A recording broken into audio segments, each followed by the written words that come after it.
গরমের রোদ্দুরে দেখলাম অনেকটা বেলা হয়ে গেছে, তাই মাঠে ঘাটে গিয়ে দেখলাম কয়েকটা কলমি শাক।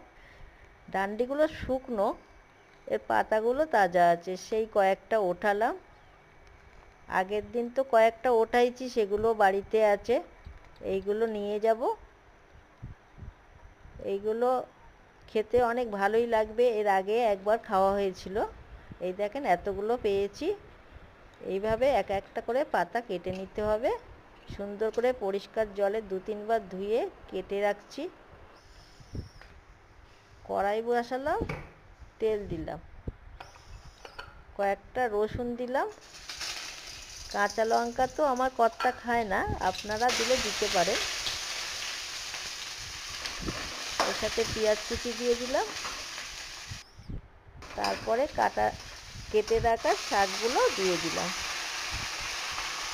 একটু হলদি দিলাম। এই শাক খেতে অত্যন্ত প্রিয় আমার কাছে।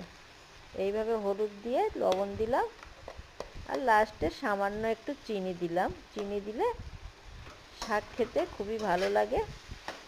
আপনারাও এই গরম ভাতের সাথে শাক খাবেন, খুবই ভালো লাগবে, আমাদের শরীরের জন্য খুব উপকার।